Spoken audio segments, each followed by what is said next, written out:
Tonight, on the Final Score, we are joined by Tim and Steve from the Pittsburgh Sports Memories podcast.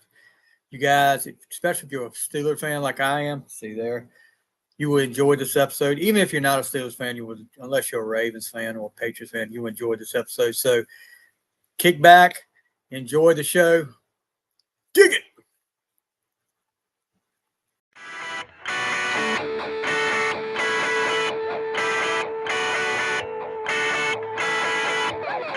Ladies and gentlemen, you are listening to The Final Score with Matthew and Stevie Fly.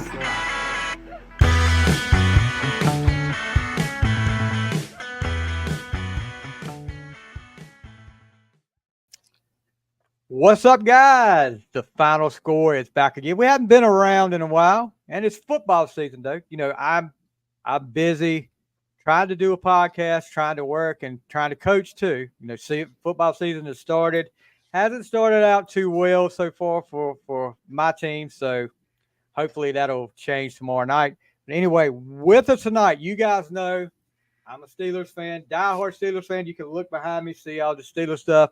Have been for going on 46 years now, and I stick with my teams. I'm not one of those renter fans, but you know how big of a Steelers fan I am. And tonight, with us from the Pittsburgh Sports Memories podcast, I've been watching these guys for a while. You know, when I watch it for a while, and I eventually I'm going to ask. And these guys were gracious enough to come on, take time out of their busy schedule, and come on with us tonight. With us tonight from the Pittsburgh Sports Memory podcast is Tim and Steve. Welcome to the show, guys. Thank y'all for coming on. Thanks for having us. Yeah, thanks for having us. So, got to get this out there. You both are from Pennsylvania, and Steve up there is just rubbing it in on me. And he's like, "What am I? Like 10 minutes from the stadium?" And I'm like, "Get out of here!" I mean, I'm sitting down here in North Carolina, and you're like right down the road. That's like a drive to work for me from the stadium. Okay, I mean, both of you from Pennsylvania. You guys both grow up in Pennsylvania? Yes. Yes. So I'm sure you were a Steelers fan from an early age, right? When did you guys, as far as I know, that's the only team I've ever pulled for. I mean, when did you guys start pulling for the Steelers? So for me, it was probably I was maybe 6 or 7 years old. I was born during that run in the 70s. Right. And so I was very, very young when they won that fourth Super Bowl. I can't remember any of that. But because they had just come off of that run, my parents, just like a lot of other people, were huge Steeler fans. And I had, my bedroom as a kid, I had Steeler bed sheets and Steeler things on the walls and all that kind of stuff. So I was kind of ushered in that way. And the first season that I remember very clearly is the 1984 season. Steelers made the playoffs that year, made it actually all the way to the AFC Championship game.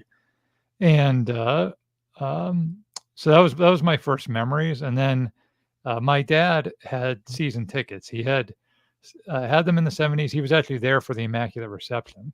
Wow. And he had stopped going when my brother and I were born. We were young. He gave the tickets away for a few years. And then when we got to be a little older, he started taking us again. So around 1987, we started going to the games with him every week, my brother and I. And so I will remind you, cool. in 1987, the Browns finally won in Three Rivers, so it's all Tim's fault. It is. Oh, yeah, that's right. Yes, I cursed it. Well, and that's what's funny about, I was a Steeler fan for a lot of, my early years of being a Steeler fan, they were not very good. It was all the Mark Malone, Bubby Brister years. And so that's all I knew right as a kid. I liked, sometimes I would like and root for other teams. I really like Joe Montana and guys like that because I just wanted to root for a successful team. But in my heart, I mean, I was always going to be a Steeler fan. Right. Yeah, I remember. Now you talk about as a kid having the stuff around your room. Did you? One thing I had that I was proud of, and I wish I still had it. They made these Pittsburgh Steelers mini lockers. They come up about this high, and they had a picture of the Steelers stuff on the front. I got that one year for Christmas, and I was like, Oh, that may have been the same year. I think they had the jersey and everything set up in the locker Oh and wow. the helmet on top. So yeah, I was Tim, I was telling Steve before we went on there. I don't know if you were on there. The rest of my family were Redskin fans. I mean, Oh, boy.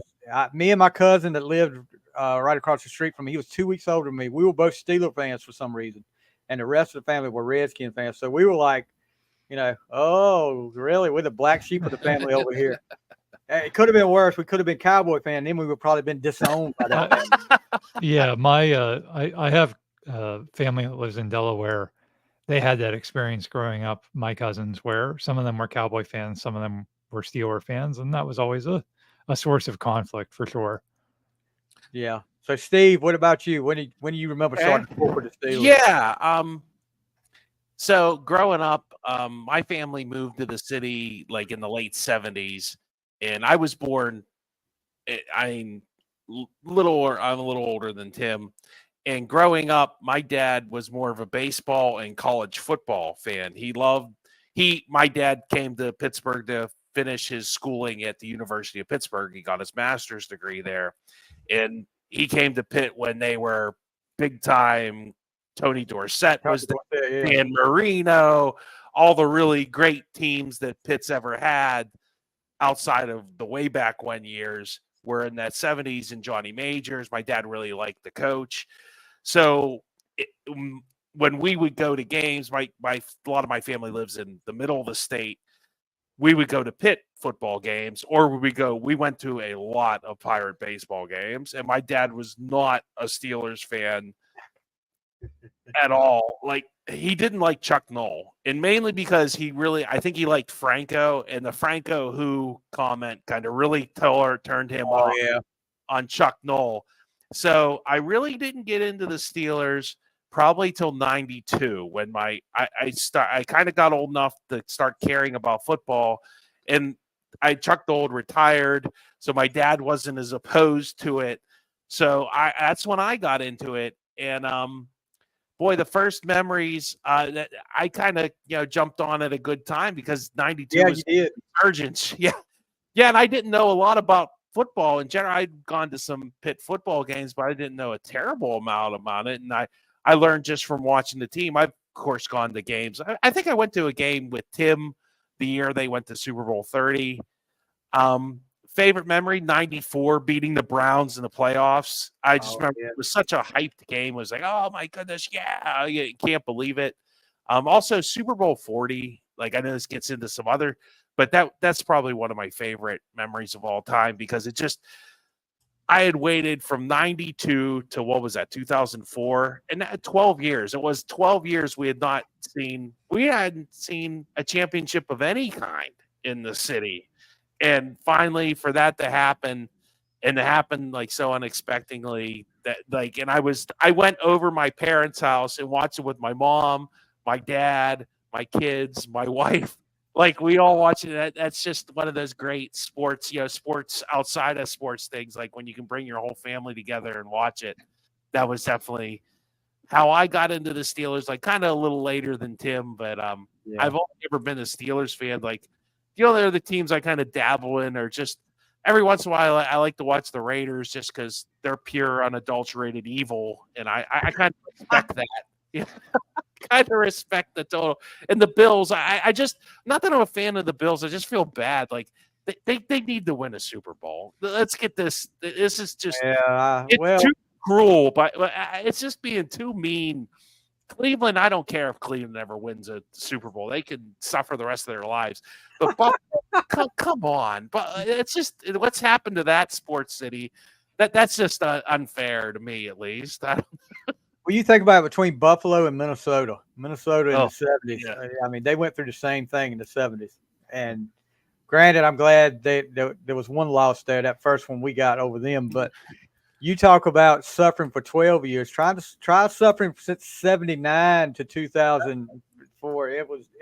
And you talk about the quarterbacks, how people were talking about. I remember when Ben retired, people were like, well, let's get him out of here, get him out of. Some of these people were, and I was like, a lot of you people didn't go through the Mark Malones, the Cliff Stouts, the Kent Graham, Oh, wow. you Yeah, know, Kent Bubby, Graham. Oh, Bubby yeah. Brister. I mean, who At else? least was Cordell was kind of good. He could get you to the championship game. Cordell would play great one year, and then the next year he'd act like he'd never played quarterback before. It was like every other year he was good. But you know, I said that I said we suffered for 18 years, and then Neil O'Donnell, God, well, geez, Super Bowl 30. He owns an oil well somewhere in Dallas. Jerry Jones bought him an oil well somewhere in Dallas because he threw that two right to Larry Brown.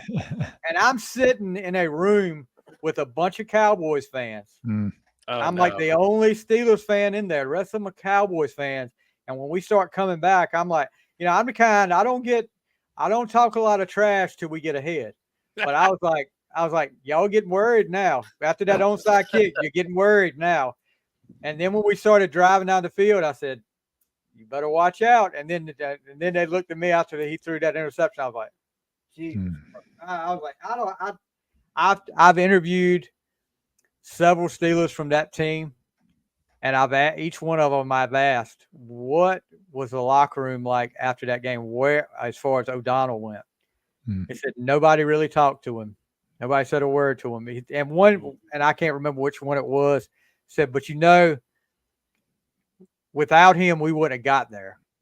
That's the way I look at it. We wouldn't have got there without him. But still, gosh knows, you had to be colorblind to throw it right to Larry Brown that many times. That's a Vinny Testaverde move.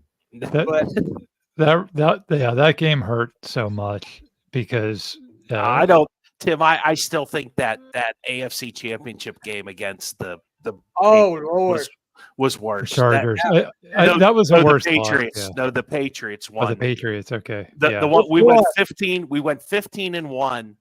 And lost. And I honestly thought we'll never win a Super Bowl. Never. You can go 15-1, have this great season, and not even make the Super Bowl. I just honestly thought I'll never see a Super Bowl in my lifetime. What about the one against the Patriots before that? Brady, that hurt. I mean, because we went in that game and we were supposed to. I mean, we were on fire. The offense was playing great, and they actually hurt Brady.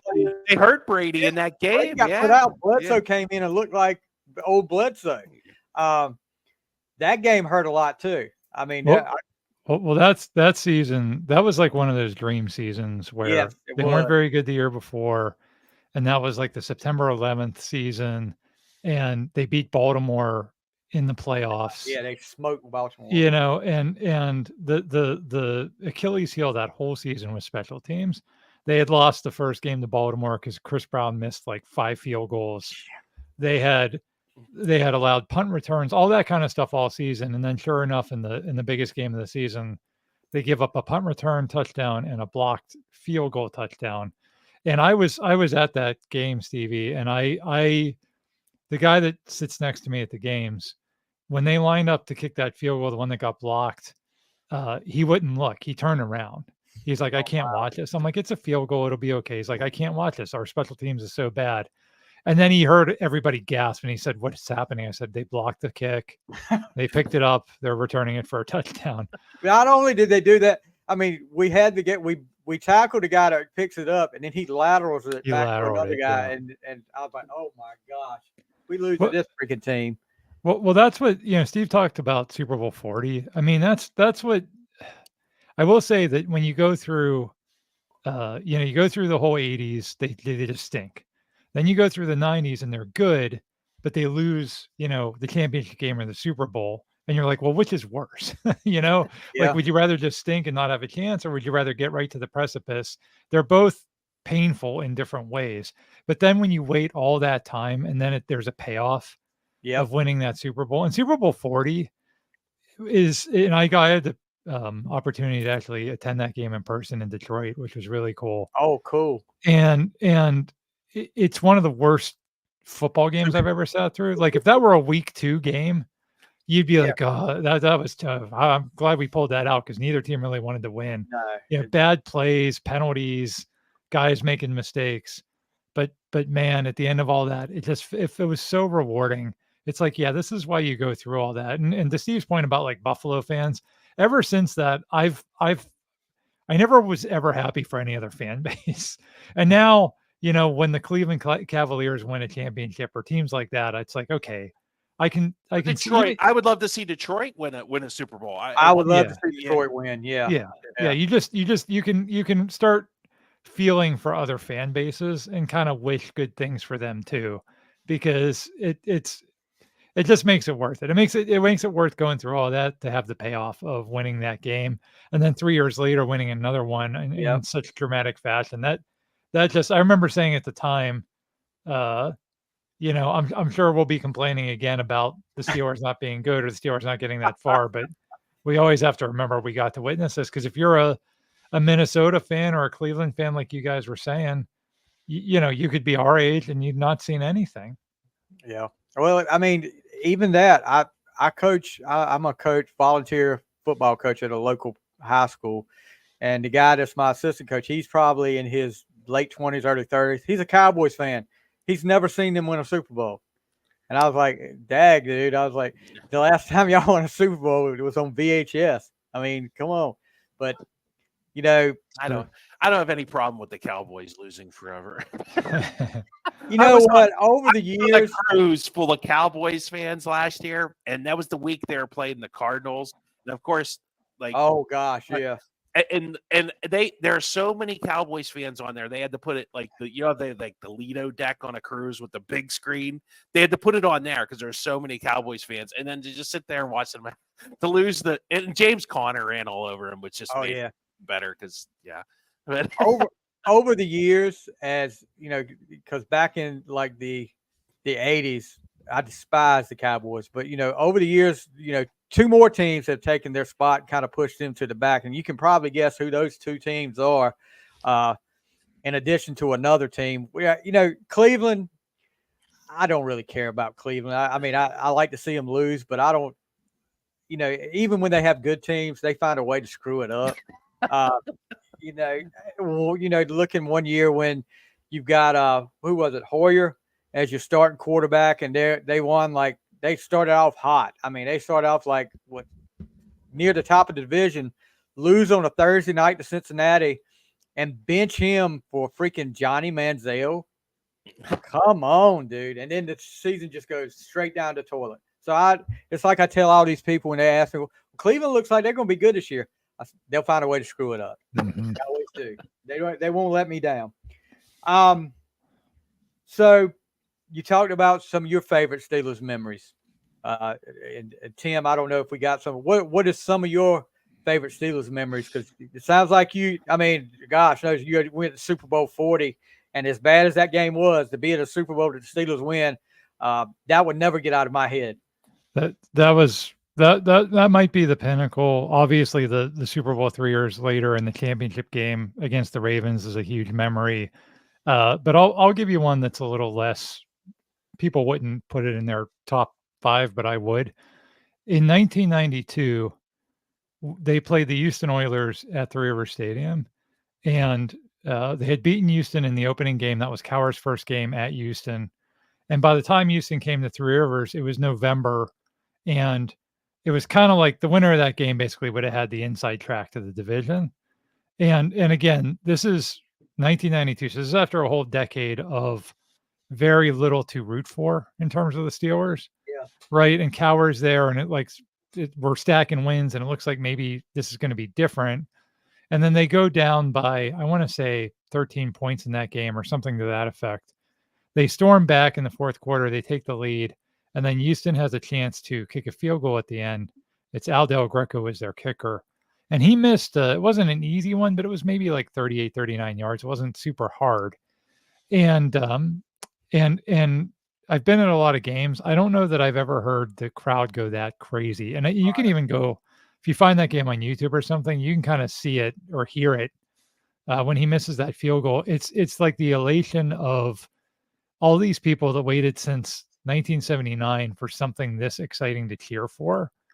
And so that game to me was always a really special memory. And it also came about 2 weeks after the Pirates had lost the Game 7 where Sid Bream slid into home plate. So everybody was still kind of reeling from that. So again, I think everybody was just that day just wanted something to be happy for. And that game came right down to the final play. And that's still to this day, one of my favorite Steeler memories. But look, I'll tell you this: you talk about nothing really to cheer for from '79, but I said this, and I forgot who I interviewed about this, but the '89 team, I thought that was one of the best coaching jobs that Chuck Noll did. To lose the first two games, get outscored 92-10, and then to get to the playoffs, upset Houston in the Astrodome, and take Denver to the limit. I mean, with Bubby Brister as your quarterback. And Bubby Brister, I remember to this day after that Houston game. That was New Year's Eve, and I'd gone over to a friend's house and watched the end of the game, and he's on with ESPN after the game. And you know, Bubby's not going to censor himself or anything. He said, "I know I ain't supposed to cuss up here, but GD, we beat Houston." And I'm like, "Geez, Bubby." But yeah, that was something that, a little bit of false hope, I guess, because the next year, after that, I was like, okay, maybe next year we'll be a real contender, because we had Denver on the ropes. We were leading that game most of the game, and let them come back. And of course, the Elway goes on to the Super Bowl, and we know how that goes. He gets crushed in the Super Bowl that year again. But that was one of those where, I went through the days of where we had Mark Malone and Ouija Thompson at tight end, Rich Ehrenberg running back. Nothing against these guys, but this was not the Franco Harrises or the Rocky Blyers or Lynn Swan or Stallworth. But I never wavered. That's one thing about it. No matter how bad we got, I never wavered. I stuck with them, and I know you guys have too. What's some of you guys' favorite players? You want to go first, Tim, or you want me? Yeah, you go ahead, Steve. Okay. Favorite players. Let's see. Levon Kirkland. I think he was on one of my podcasts. I did underrated players. I I remember he stuffed Drew Bledsoe on a quarterback sneak. I don't think the Steelers. I think it was the Patriots that weren't that good. I forget what season. That might have been 93 or 90. Maybe it was later. It was 93. Yeah, and then also another guy I know, like I mentioned him earlier, James Conner. I had season tickets to Pitt then, so I got to see him play college ball more than the Steelers, except on TV. But I just love the story, and and he's actually become a very good running back. He's a very solid, had a great career. He's gonna, I think how many years has been in the league now? 5 or 6. He's probably gonna go for a couple. At least, yeah. That's, for a running back, that's an eternity. Unless you're Frank Gore and I don't know what planet he's from. He's playing. He'll play till he's 65 or something. I don't know. and what Connor went through, what a great story that was. Underrated guy you never remember, and I remember this is like my first favorite Steeler was Ernie Mills, and he was a wide receiver in the early 90s, and I liked him because they had another guy named Jeff Graham, and Jeff Graham would drop the ball, but Ernie Mills would always catch the ball.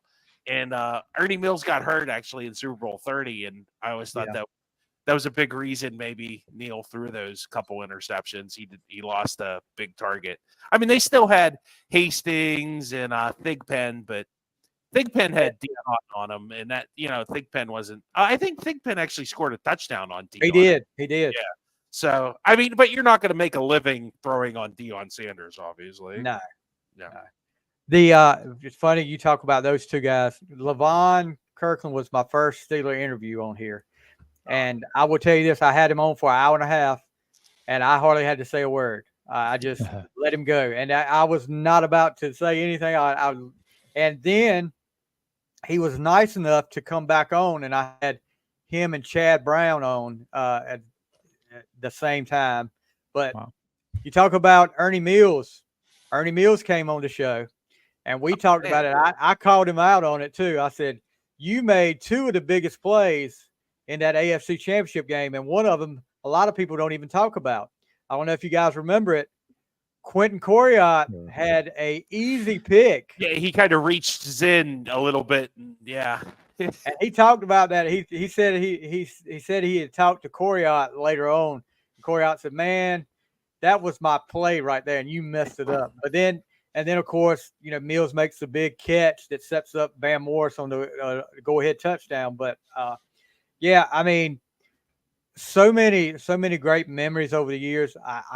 I was sitting there thinking about some of the games and some of the ones that you don't really think about. It's just like Tim talking about that game he went to with but the Detroit game in 2004, the last game, Jerome Bettis' last home game, and clinching the playoffs. I mean, we had to win to get to the playoffs, and Detroit kept coming. We would score, they would score. Detroit was like not a good team then. I was like, we're going to lose to the freaking Detroit Lions and get kept out of the playoffs. I did feel the same way in the first half, and then I think I remember the second half they kind of just put them away. It was like there was a kick return by Randall, and that kind of set them up. So Tim, what about some of your favorite players? So my favorite Steeler of all time will probably always be Rod Woodson, who I've seen you also had on the show, which I'm very jealous of. He just because of like I said, the age sort of coming up rooting for the Steelers, he was the first bona fide superstar. And when you're that age, right, you're if you're collecting football cards, or like I would get those little starting lineup figures, like you want like the good players, and he was the first good player. And then he had this knack he was a cornerback. And I don't know that I've ever seen a cornerback before or since that could just single-handedly win games. There was a Monday night game. They were playing Buffalo in '94. And that's what you're talking about. There were only 2 touchdowns in that game by either team. And he scored one on a pick six, and the other one he knocked the ball out of Jim Kelly's hands in the end zone. And I think Gerald Williams fell on it. But he literally scored the only 2 touchdowns of the game. He's a guy on defense. The Oilers game in '89, the playoff game that you were talking about earlier, he made Lorenzo White fumble in overtime. That's why Gary Anderson was able to kick the field goal. I don't think Bubby got more than 2 yards after that. Gary Anderson had to kick like a 51-yard field goal, but that's all right. He made it. It was in a dome, and he was clutch. But like Rod Woodson just created that kind of stuff. He caused that fumble and he recovered it. And this is the kind of player he was. He was so clutch. I sometimes do wonder if that Super Bowl 30 would have gone differently. I know he played and he came back, which is great, but I just wonder if that season and that game would have went differently had he been actually healthy. I just remember that one play in the Super Bowl where he guarded Irvin, and he broke the pass up and he pointed at his knee. That's right. Yeah, that was the iconic. But I'll tell you how you talk about me getting Woodson on the show, and I'll tell you a funny story about that. I was reaching out when I started podcast. I was reaching out to just about any football player I could find on social media to get them on the show, and especially Steelers. Well, there was a guy that played for the Steelers in the mid '90s, played in the secondary, Richard Shelton. I don't know if you remember him. Yeah, that's hilarious. We have a Richard Shelton story for when you're done. So go ahead. Okay. Well, I had him on the show, and everything went really good. Oh my gosh, he had Richard Shelton on the show. Oh, yes. Oh my God. And I can't say anything. Richard Shelton was very good to me. I'll put it that way. So we're talking, we're doing the interview, and he said near the end, I was like, well, I appreciate you coming on. And he was like, man, you're like family now. You got my number.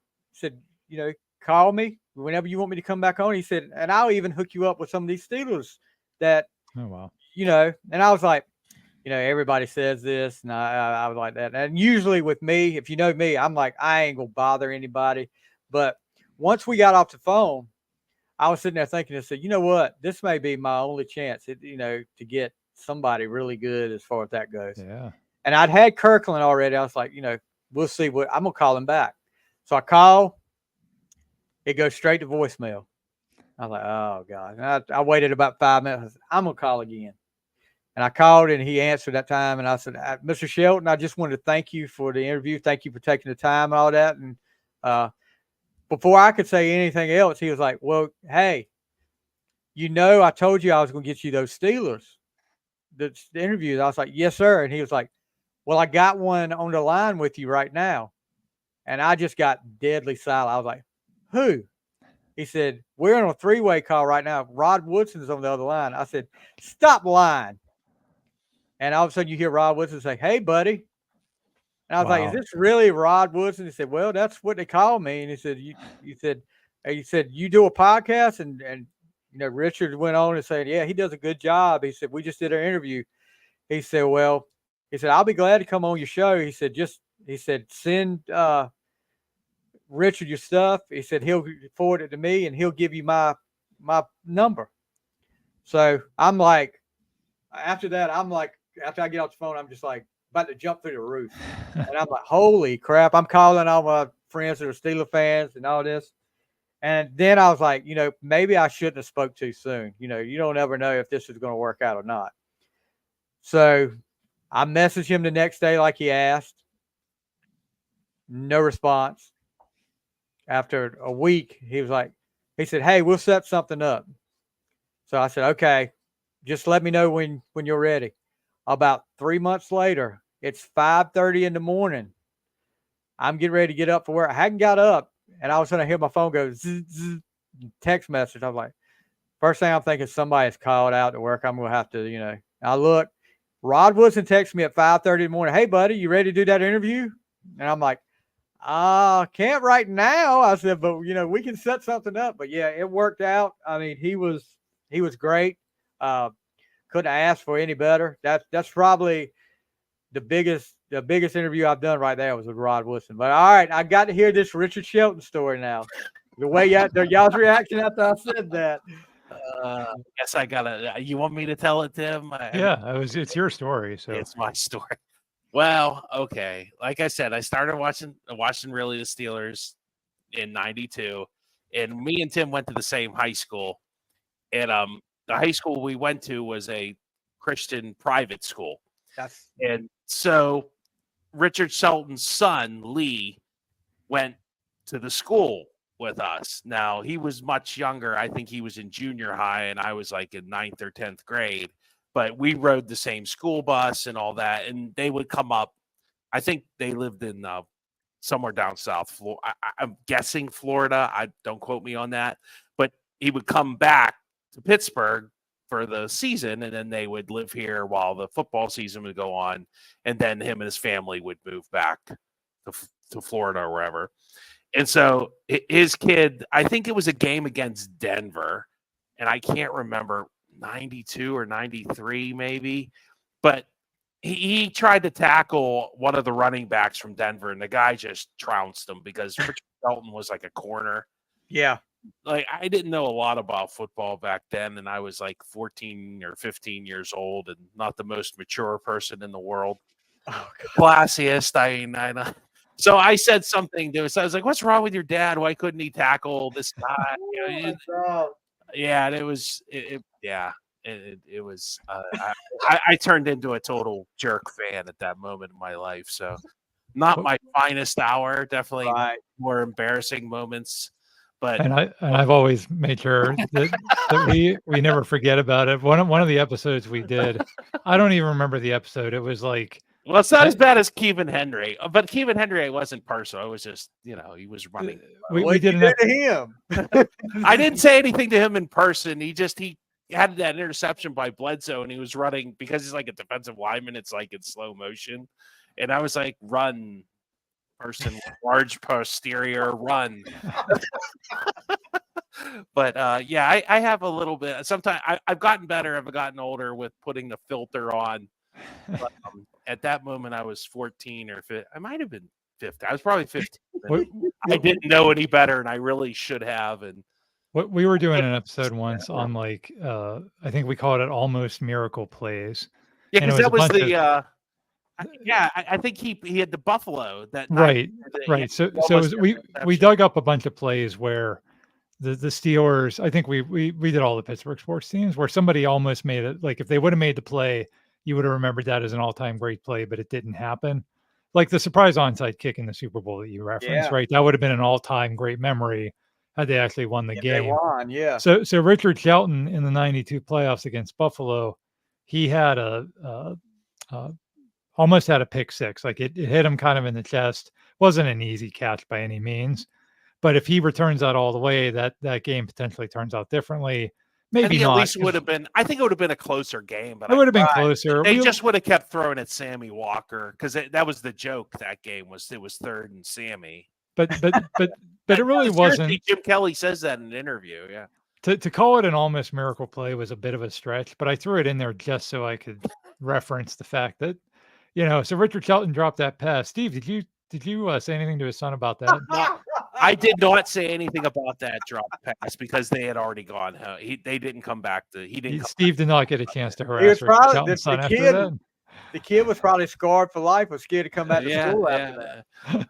But I think that was the same season, and they lost in Buffalo or in Denver. I remember it was in Denver. They got kind of blown out, and yeah. Now I'll say this about Mr. Shelton. He did look out for me. He got me Ernie Mills. He got me. Oh gosh, who else? He played in the World Football League, I think, or was he did. Yeah, because he was not like that was when he was with the Steelers. That was kind of the tail end of his career. Yeah. Yeah, he got me Woodson, and then he also got me Donnie Shell.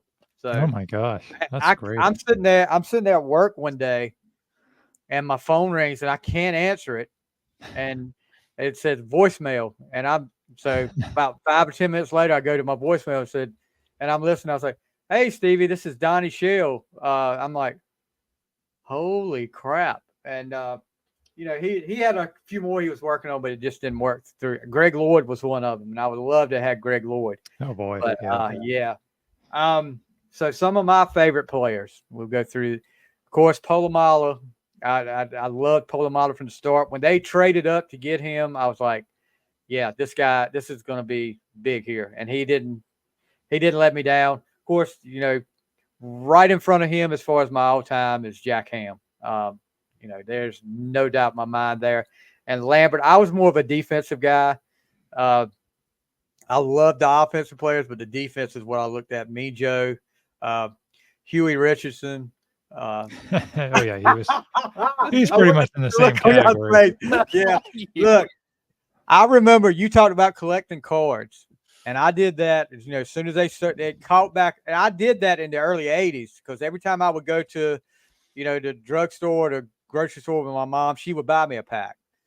But when it caught back again, and when I was older, and I was, I cut grass and all that, had money, I'll buy that. And I'll look up at first round pick, Huey Richardson. I'm like, oh crap, this is going to be great here. Yeah, you can use that for freaking firewood. Instead of fire with that, that was a awful pick. Yes. But yeah, the defensive players were more who I look at. James Harrison. Some of the offensive players that I like, gosh knows who. I'll tell you one, Frank Pollard. Remember Frank Pollard, right? I've tried to get him to come on the show, and I said, Mr. Pollard, would you be willing to come on the show? And he always said he always just leaves me hanging. But when I ask him how he's doing good, Steve. How are you? But when I ask him about the podcast, it's like radio silence. He won't do anything. But hopefully we can get him on the show.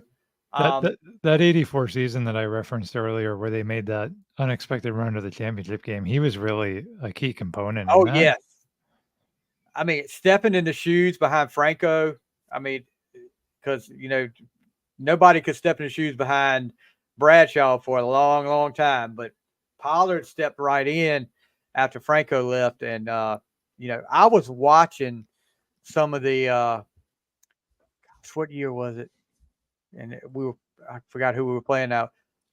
We had Pollard at running back. I think Walter Abercrombie was a running back. Then you had the receivers were good. Louis Lips and John Stallworth near the end of his career.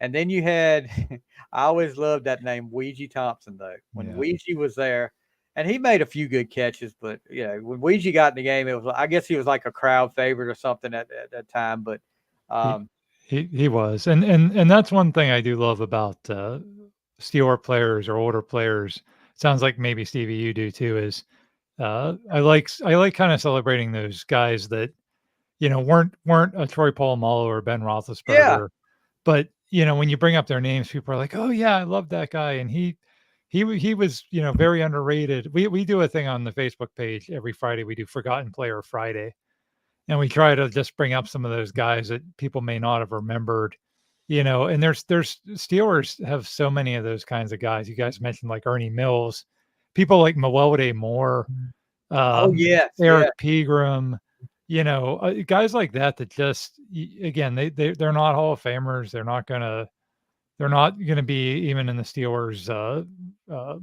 whatever they call that, their little Ring of Honor thing that they Hall have. of Honor. Hall of Honor, yeah. How about the guy that probably made one of the biggest tackles in Steelers history, Willie Williams? Yeah. Yeah. Yeah. I mean, that Willie Williams was a freaking good cornerback too. But that play he made on Lamont Warren in the AFC Championship game, if he doesn't make that stop, Lamont Warren's got open field. He's gone. Down. Yeah, he would have been gone for a long run. Yeah, that was huge. He also really that whole season, because Woodson had gotten hurt, Deion Figures was hurt. They had no cornerbacks. They were playing him and Alvoid Mays, and they had to move Carnell Lake to cornerback, and he filled in really well. He was, you know, again, one of those guys you wouldn't really remember. Fun fact about him, he's the only player that played on both of Cowher's Super Bowl teams, because he was there. Oh, wow, I didn't realize that. He came back. He at the very end of his career, he came back and he was on that Super Bowl 40 squad. I'm not sure he was active for that game or he played a whole lot, but he has a Super Bowl ring, I believe, from being on that team. Do you remember one of the better games that I've watched that I can go back and watch now and love to watch it again? That year, the 95 season, the game against Chicago. Mm-hmm. Yeah, that's a game the offense came together. Yeah, that's when everything started clicking then, and we get on that run. And I was like, after that game, I was like, you know, there may be something here, you know, and we get going. And, you know, as just like Tim said, as a Steelers fan, when you see this run, 94 season, when you see that run they were having, and you're like, I vaguely remember the Rams Super Bowl. I remember Stallworth making the big catch because my brother changes team like he changes his underwear. Back then he did, because I remember on our wall one year it was a Randy White poster next to my Steelers poster. So he's a Cowboys fan one time. Then he went to the Chargers, and then he went. Well, my brother. Yeah, my brother pulled for players. I'll put it that way. Okay. He went from the reason he pulled for the Chargers was because of Capoletti. He liked John Capoletti, and then he became a Redskins fan for a while. And then when Favre came in the league, he started pulling for Favre. And then, luckily, after Favre retired, he decided, okay, I'm gonna be a Steelers fan. You know, and his wife now she is originally from Tyrone, Pennsylvania, so he made a few trips up to Pennsylvania. But all right, what's your favorite Super Bowl team out of the 6? And I bet yours is 40 because you were there for 40. You know what? I think it was actually 43. I think that 40 was a great season and a great run and a great memory. In terms of the team, I felt like that 2008 team was they won so many games that year, like at the very end. Yeah. You know, like the one in Baltimore, the one against Dallas. Yes. Obviously the championship game. And then of course all the way at the end of the Super Bowl. And then just to have, you know, Super Bowl 40 was a bad game, like we said. Super Bowl 43, obviously I'm biased, but you could easily argue that that's one of the top 3 Super Bowls of all time. It just was a great game. About it. You know, and Steve talked about being a Pitt fan. We were huge Larry Fitzgerald fans. Yeah. And it was such a weird set of emotions watching him seemingly beat us in the Super Bowl when he caught that touchdown pass. So I love that team. I'll always remember that team for different reasons than the Super Bowl 40 team. I'd probably say that's my favorite. All right. What about you, Steve?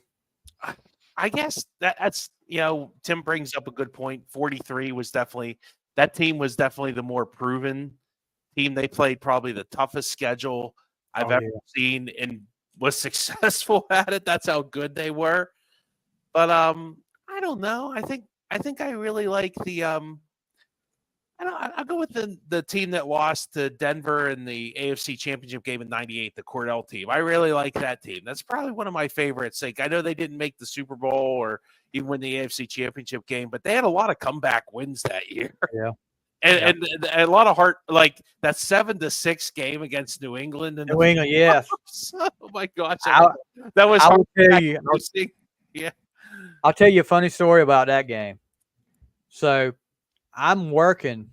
That was on a Saturday afternoon, I believe.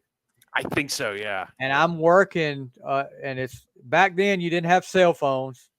It was long distance, so I had people somebody calling from my house, my parents or somebody calling from my house, giving me updates. Okay, it's 6-0 or whatever the score was, and then call me at the end. Pittsburgh won 7-6, and wasn't that a game Vrabel made to play it at the end to seal the game? Ain't that kind of ironic there? Yeah. How we let him go, I don't know. But I feel like you were speaking of Bubby. I think Bubby was the backup on the Denver team that won the Super Bowl, I think, that year. Yes, he was. He took, if I'm not mistaken, didn't Elway get hurt a few games in the regular season? Bubby took over? Yes. Yeah. Bubby took over. Right? We would ever thought that. But, and that 89 team, that made me a huge Merrill Hodge fan. I mean, to see him, and I've had Tim Worley on the show, and I had Merrill Hodge agreed to come on the show, but I don't know what happened. He was like, "I'll come on the show. My schedule's kind of busy right now," and I've sent email to his people, and no response back yet. And I actually sent him another direct message, and he was like, "Well, make sure you're emailing them." I was like, "I have been," and I don't want to be too pushy because I was like, I don't want to turn him away, but Merrill Hodge is one of those that I really like, one of my favorites too, because you talked about Kirkland earlier, and I asked him. There was a couple of plays I talked to him about, of course, in the Super Bowl, when he went over the top and took Aikman down. And then it was a Monday night game. I think it was against Buffalo. And you know how big Kirkland was playing linebacker. But when you see a guy that big drop back into coverage and make an interception way down to like 20 yards down the field, and he was like, "Yeah, that was one of the Buffalo Monday night games." He said, "I remember that because I let a lot of my guys in the secondary hear about that. If I'm this big and I can cover these guys, no reason you should be able to cover them." But yeah, it's just so many of these guys. Like, I can't remember his name off the top of my head. Maybe you can, Tim. That year they went to the AFC Championship in '84. The game before the divisional game against Denver, there was a defensive back that came up with an interception at the Eric Williams. Eric Williams. He played at the NC State right down the road from me. Yeah. I remember that was around Christmas. And I had to leave the house because we had a little Christmas party to go to. And back then you didn't have ESPN to update you or nothing like that. So I'm like, what happened? I don't know what happened. And then I saw that somehow. I don't forget how I found it, but Eric Williams made that big play there. That's one I'll always remember too. All right. So let's talk about this year's team. Now, there's a lot of question marks out there. Of course, the biggest question mark is the guy behind center, who, you got Russell Wilson, and which I thought Omar Khan made some great moves, getting Fields and Wilson in here for no more than we paid for him. But now we're hearing, here it is Thursday before opening the game, and now we're hearing Wilson's got that calf kind of, would he miss practice today because of the calf, or was he limited in practice? I can't remember which one. I saw it right before we came on. So what do you guys think the outlook for this team this year is? I mean, I know defense, we should be strong, but the offense is a big question mark for us. What do you guys think your outlook is for the Steelers this year? I was just looking at their schedule, and they got what? Atlanta, Denver, and Los Angeles. So Atlanta on the road, Denver on the road, and then Los Angeles at home. I could see them being 1-3 or 1-2. I'm like, Yeah. wrong. Yeah, I could see them easily only having one win out of those 3 games.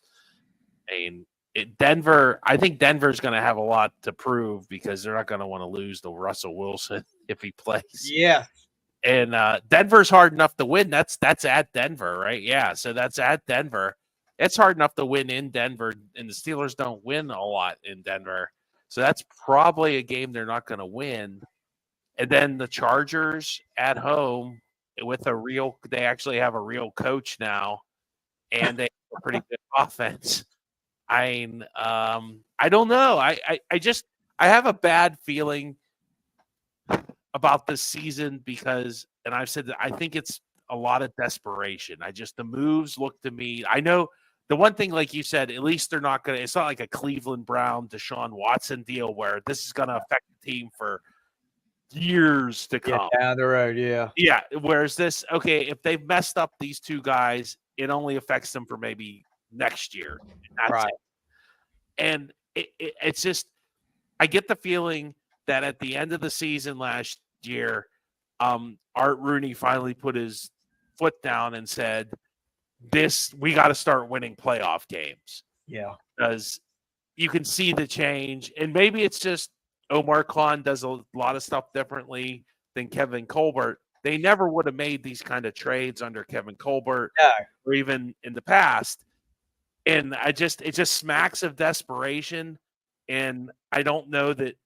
I think it's going to take half the season for the offense to gel anyway with all the new offensive line pieces. And by then the season might be over early, unfortunately. And especially like if they're, let's see who's after Los Angeles. They got the Colts. I don't know how good or bad the Colts are going to be. Then they got to play at Dallas. And then Vegas and New York, I don't know. I mean, it's tough to predict because so many people get hurt during the season, so you're not sure when a team will be good or bad. But I am not optimistic. I think this might be the year they finish under 500 for Tomlin here. And it just seems like a lot of desperation moves, and I don't know that the defense can carry them enough to 500. And I don't know.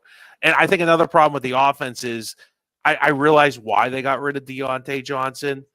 He was a problem in the locker room, but he was a big part of that offense. Like when they did not have him last year, it showed. The offense was so much better when he's there. It opens up the field for Pickens, and I don't know that obviously Brandon Ayuk would have been great, but I think Ayuk was just using them as a leverage for negotiations with the 49ers. I don't think he ever had any intention of ever leaving San Francisco, and he just was trying to get as much money as he could out of them. And he did. Good for him. But it still doesn't help the Steelers. They're stuck. Who's their other wide receiver now? Do you know? Van Jefferson. Van Jefferson. So I do they still have that speedster from Memphis that made last year? I mean, they have that guy. I don't know. They supposedly they're going to use Pat Freiermuth a lot, but I just don't. What about what is it, Roman Wilson? Yeah, I really thought they were going to use him a ton, but then he started off injured, so that slowed him down. I think for me, I think that the season could go either way. I think probably what's in their heads. Here's like the path to a really good season. The path to a really good season, I think, is that they're like those old school coward teams. They're like that 94 team, right? They want to run the ball. They've beefed up the offensive line. They've drafted offensive linemen in the first 2 rounds, the last 2 years. They have Najee back for his 5th-year option. They have Jalen Warren, and then they have a veteran quarterback who, when he needs to make plays, will make plays. that should be an upgrade over what they had with Pickett and Mitch and everything. So if that's the kind of team they want to run, that could be successful. Kind of like, again, like those old school run first, defense first Steeler teams. That's what Arthur Smith did in Tennessee. Yeah. That was But a- he that was doesn't. a- He doesn't. Najee Harris isn't even James Conner. Never mind Derrick Henry. I'm just saying that's Yeah. the path that they want to take, right? That's why they hired Arthur Smith. Yeah. So they want to be the 2019 Titans. They want to be the 1994 Steelers. They want to be that kind of a team. So that's possible. The thing that discourages me more than the Russ injury is the offensive line injuries. Like to have this many injuries to the offensive line before week 1, that's discouraging. Now you lost your guard. You have the tackles were, in and out. The center, Herbig, I know probably was going to give way to Frazier anyway, but still, it's just to have 3 injuries on your offensive line before week 1 is not a good omen. And again, to me, that's the crux of what they want to do. They want to be a strong upfront team. And yes, Derrick Henry was good, but Derrick Henry also had a really good line to run behind. And that's what the Steelers wanted to do this year. They wanted to recreate that. So if that falls apart because the offensive line falls apart, then I start getting really nervous that, like Steve said, that we're going to lose a bunch of games. Yeah, we definitely need to start out strong because that second half of the schedule, I don't know what they did to tick off the schedule makers, because whoever they definitely ticked off somebody to make that schedule the second half of the year the way it is. I mean, I don't understand. What is your outlook on this Sunday's game? Of course, you go to Atlanta. Kirk Cousins, quarterback, first time for Atlanta. He's coming off that injury. What do you think here? Again, like week 1, the other thing about week 1 is You don't know I feel what like you don't know. You don't know. it's Who, always yeah. it's always a toss up. I mean, the 2 of the worst Steelers seasons in the last 25 years were the 2003 season. I think they went 6-10. Yeah. And the 99 season, I think they went 5-11 or 6-10. Those were both terrible seasons. And both of those seasons, they blew out Cleveland and Baltimore in week 1. Blew out. And it's like, wow, this is going to be a good team. And then sure enough, they fall apart. And then there's been other seasons like you mentioned, Stevie, the 51-0 loss in 89, right? In week 1. So I regardless of what I'll say that, regardless of what happens this Sunday, I think it could go either way. That will not be a barometer for the season. If we crush them by 30 points and the offense looks great, I'm not going to be overly excited. If we lose by the same amount, I'm not going to be overly discouraged. And that's one of Tomlin's like buddies in the league, isn't it? That's coaching the Falcons now. Yes. Yeah. Raheem Morris. He used to coach Tampa way Yeah, back. Raheem Morris. Yeah. So I don't think they win. I'm very pessimistic on this season, but maybe that's just me. I see them 1-2 by the time they get done with this first 3 games. And then like Tunch-Ilkin would say, and I always put a big stock in this, every 4 weeks, every month, the complexion of the NFL changes. And I totally agree with that with Tunch-Ilkin. If you look more than 4 weeks ahead, you might as well get a coin out and start flipping it, because you won't, just with injuries too, and who's playing well, just because let's say they do beat, I don't know who's in there, let's say they do beat like an Indianapolis or somebody like that. It doesn't mean later in the season Indianapolis might totally turn it around and be a really red hot team. Or Indianapolis might be a red hot team to start the season and then have an injury and be total garbage later in the season. So you just never know which way these things go. And now with 17 games, that's unbelievable. That's a long season. That's a lot of football to be played. And but I as a fan, I want to see them win. I want to see them do well. And this isn't like, I think I like the personality, like before when you had like the triplets, like Antonio Brown and Le'Veon Bell. And that was one of the few times in being a Steeler fan, it was really hard to be a Steeler fan of that team. You talk about teams you like, that was like the one maybe not so much. you talk about, and I don't know how it is up there around where you guys are, but as far as Steeler fans around me, the celebrating of finishing over 500 for Tomlin. We're celebrating complacency now. We're just like you said earlier. They want to start winning playoff games, not just be happy with being one game over 500. Is that the kind of the attitude up there around?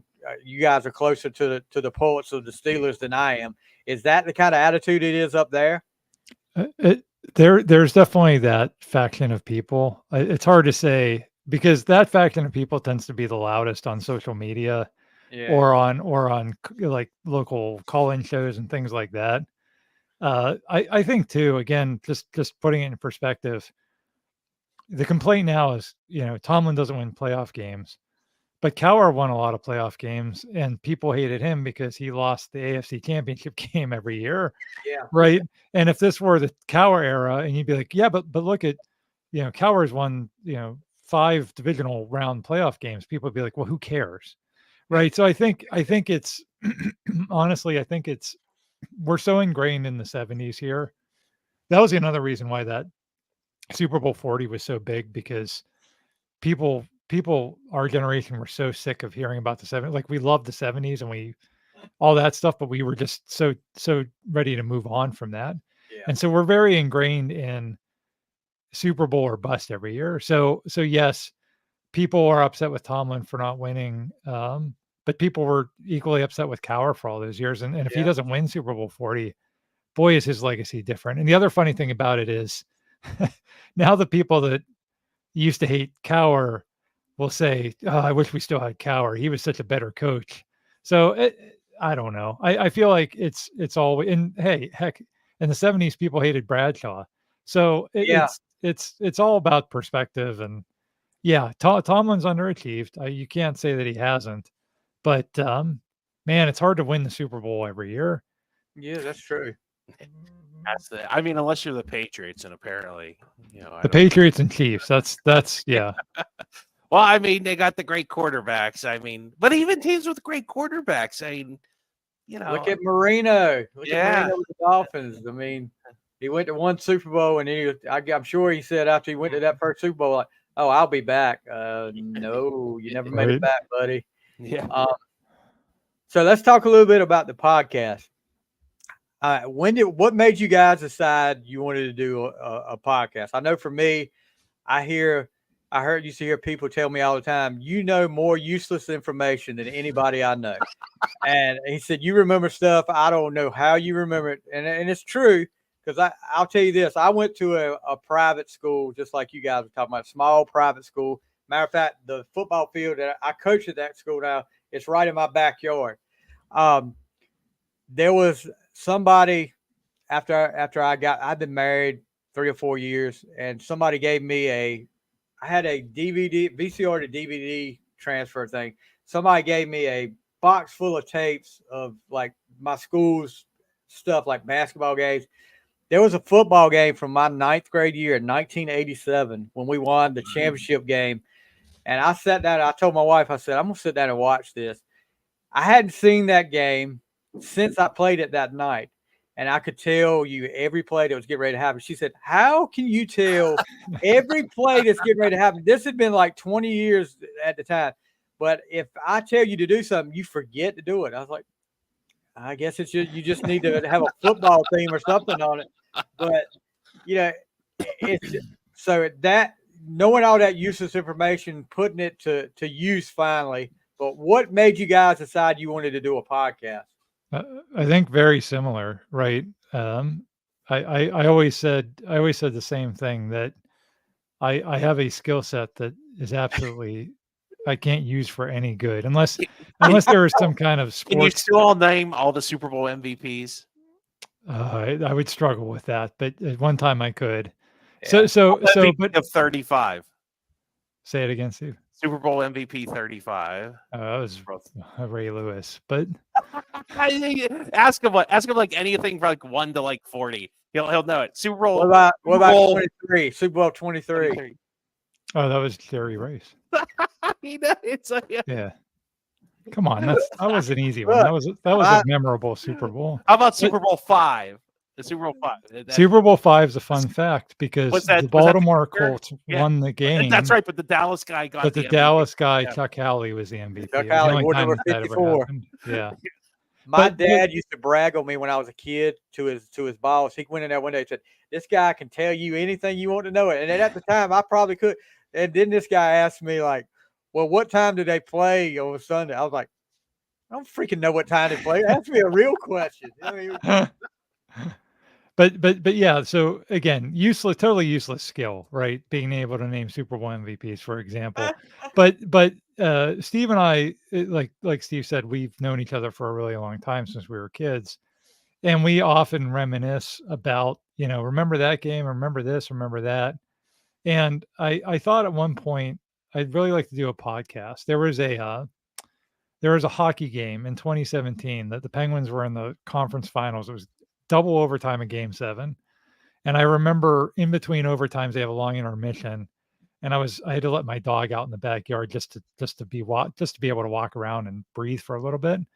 And I was so nervous, and I was like, man, I'm going to go back in there, and either the Penguins are going to get a next goal or the Ottawa Senators are going to get a next goal.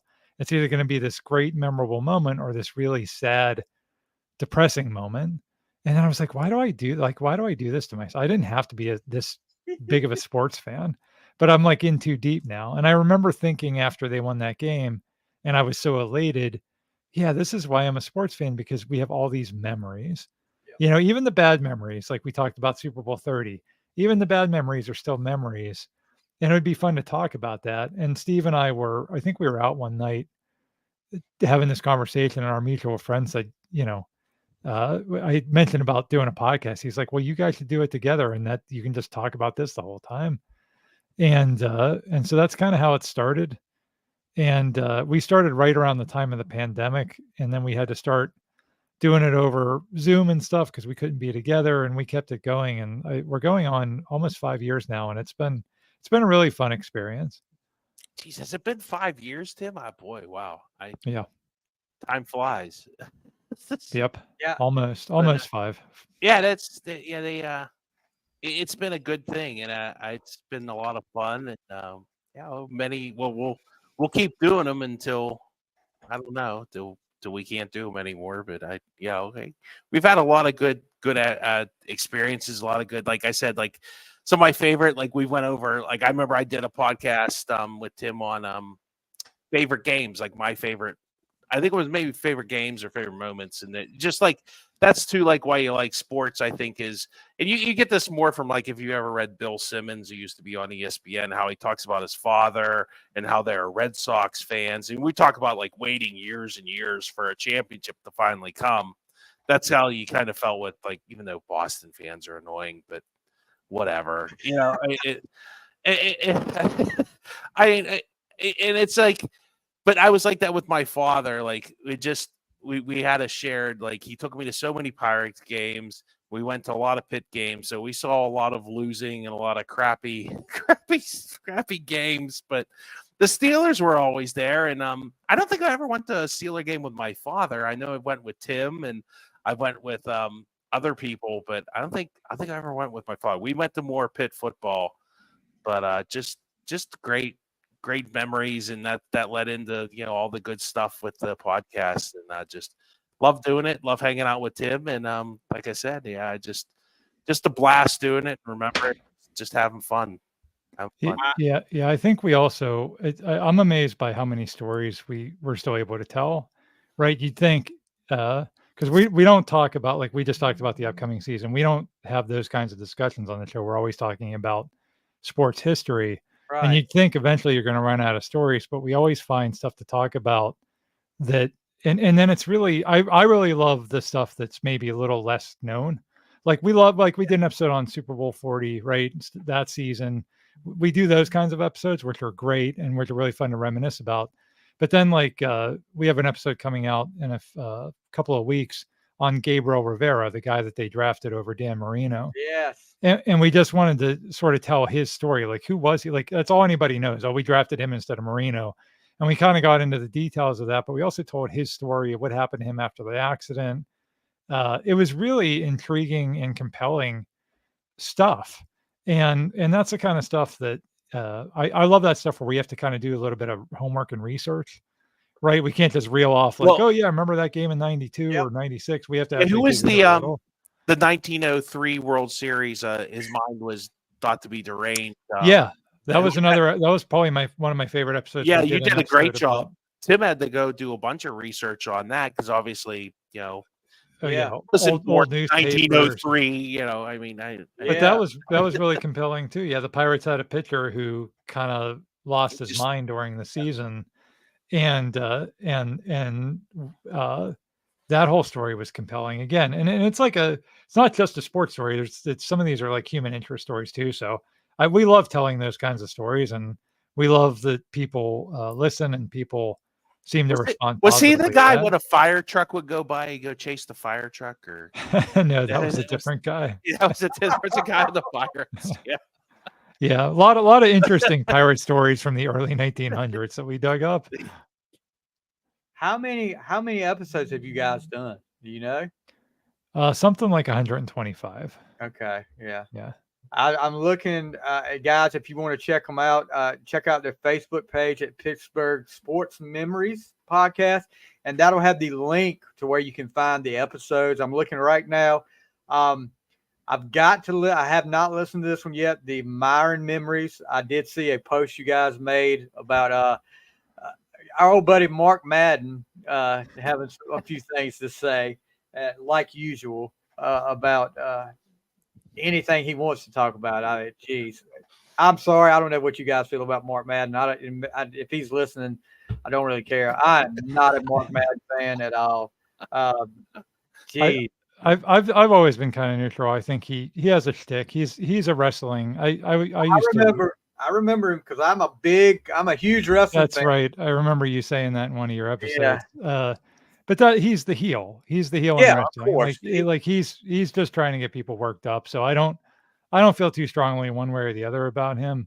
But in that episode, we were talking to Myron's daughter, and it was interesting, hearing her opinion on Myron had really he had really gone after Myron a lot, and Myron was pretty hurt by it. And it was just interesting hearing her perspective on it. Yeah, I just don't get where you would go after a legend like that, but unless you really want. He is taking the old WCW stuff to heart. He's the heel big time, and he has for a while. But looking at some of the, you guys you brought back a memory for me. What's his name? Keith Gary, the hit on Ken Anderson where I watched that on a 13-inch black and white TV in my room on Monday Night Football, and I honestly thought Ken Anderson was, if not dead, he was hurt really bad.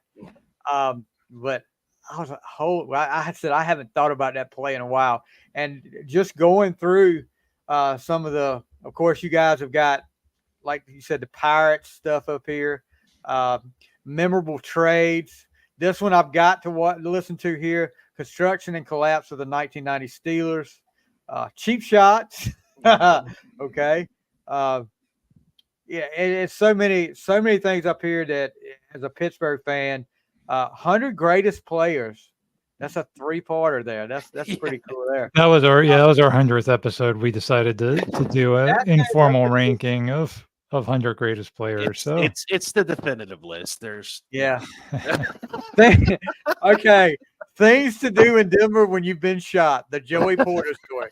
Okay, that's pretty cool. But guys, be sure you check these guys out. PittsburghSportsMemories.weebly.com. Check them out there and give them a follow on their Facebook page. Do you guys have a YouTube, or you just stick to the audio? We actually do have YouTube, but we're really audio only for the podcast. We do release the podcast on YouTube, but there's no video, so there's really nothing to see there. Honestly, the best place you can find the podcast is where you find your podcast, whether that's Spotify or Apple or Castbox or whatever app you use, you'll find us on there. Yeah, like I said, there's so many things I've got to catch up on now on here. I will eventually listen to let me ask you this, and I'm getting off what I'm saying. I've always wondered, as a kid, I was, Steelers fan, and then I looked at the Pirates, and I'm like, no, I'm not going to pull for the Pirates. They were successful at the time too. I'm like, no, I'm not going. Then I was like, where's the basketball team in Pittsburgh?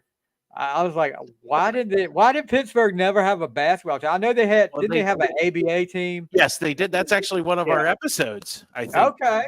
Yeah, or did we do a whole episode, or we've covered them? We did like the stories you never heard before, Yeah. and we kind of ranked them, and I think that was our number I one did story. I think I did it defunct teams, and that was we probably covered it there too. Yep. Yeah. Good point. Yep. And they had a guy named Connie Hawkins back in the 70s. Yeah. And they actually won. They're one of the championships that the city of Pittsburgh can lay credit to. It is an ABA championship, I do believe, in '69.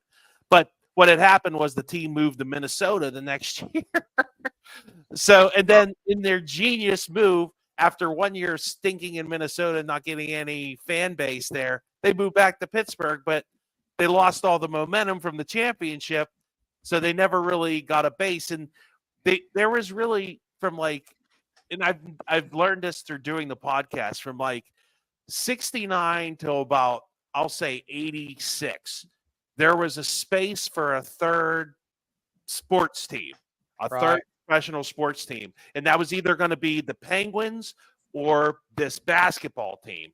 And the basketball team screwed it up so bad that when the Penguins finally got Mario in '84, then they became the third team. And I don't know that the Pittsburgh market could really support a professional basketball team. Pitt basketball probably is the biggest basketball program. It's not as big. I know in North Carolina, and like I said, I have some relatives that live there, and I had a nephew that came up to visit. And it just so happened that the University of North Carolina was playing Pitt. And being the good uncle, I bought tickets to that game, and that just absolutely made his day. Yeah. I know in North Carolina, basketball is really the big sport. Yeah. And you guys had a movie made about a basketball team in Pittsburgh, the Fish that Saved Pittsburgh.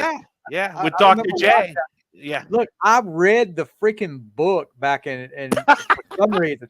We had a class, my English class, when I was in 7th or 8th grade. She had a bunch of books all over the place, and that, anything sports, I was gravitating to. I was okay. The Fish that Saved Pittsburgh. It's got Pittsburgh in it. I'm a Steelers fan. I'm going to read the book, and then I watched the movie, and I was like, okay, that was enough of that. But that's in our sports movies episode too of our podcast. We do a whole Pittsburgh sports movies episode. Yeah, we did a top. I think it was a top 10 best sports movies of all time, and that the Fish that Saved Pittsburgh didn't make. No, it didn't make the list. It didn't even make the list. Oh darn! Yeah, I can't believe it. But, I put it right over there. Field of Dreams. Yeah, it's a classic. It's a classic. Maybe a cult classic. Look, I'm a big Kiss fan. The rock group Kiss. Kiss meets the Phantom of the Park. Yeah, that's a cult. There's a reason they call it cult classic, because it was horrible. Not even Dr. J could save that film. No, that was horrible. But guys, I'm not going to take up too much more of your time. When do you guys do you have a set day you release your episodes? Yeah, we release a new episode every Monday, and we're on a kind of a 2-week cadence. So we'll release a new episode on Monday, and then the following Monday we'll release a classic episode, and then a new episode, classic episode, in that order. And the classic episodes, now that we've got some space behind us, are a few years old, and those tend to get, depending on the topic, sometimes those will get a lot of positive reaction, because we have a lot of listeners who weren't around when we first aired that episode. So that's a good idea. Yeah. But I'm not going to take up too much more of your time. But guys, because right now those that other team that I can't just Oh, that's right. They're playing. they're playing right now. They get to not be allowed to hit Patrick Mahomes for 3 With hours. the best running back playing quarterback in football on the field right now. So yeah, don't even get me started on that. There's so many Ravens fans around me that Oh, look, wow. and it kills me because they come in. I've got one of them, no lie. Started season, he will come in decked out, Ravens hat, Ravens jersey, Ravens shirt underneath the jersey, Ravens Wow. pants. He's got everything. And he was like, "This is the year, Super Bowl, Super Bowl." He said, "We're going to the Super Bowl." I said, "Well, you better buy a ticket. That's the only way you're going, as long as you got him back at quarterback." I and it's nothing against him at Lamar, but proof's in the pudding. I mean, when it comes to big games, they fall apart. Yeah. They fall apart. And Yep. Until he we've got proves the number. otherwise. Until he proves otherwise, that's a fair Exactly. narrative. So I don't know that he's like, I don't trust him in a 2-minute drill. Like you know what I Well, mean? you There's look at a that few Kansas City guy quarterbacks last who year. would. Yeah. throwing triple coverage in the end zone. right. I mean, that was one of the plays that I was like, okay, dude, you did not need to throw that. Yeah. Jack Del Rio would have been doing this like he did to Cordell. Bonehead play. Yeah. Right. But like I said, guys, and I could talk Steelers football with you guys all night. Guys, make sure you check these guys out. Pittsburgh Sports Memories Podcast. Listen to them every Monday. They got a new episode, like you said, a classic episode every other Monday. Check them out, catch up with them. I've got a lot of Steelers fans out there. You guys give them a like. And guys, thank you so much. I have really enjoyed this. Anytime I can talk Steelers football with somebody, it's a great night. So thank you so much, guys. Yeah. Thank you. It was really fun. Thanks for having us, Stevie. All right, guys. That is Steve and Tim from the Pittsburgh Sports Memories Podcast. And we'll see you next time on The Final Score.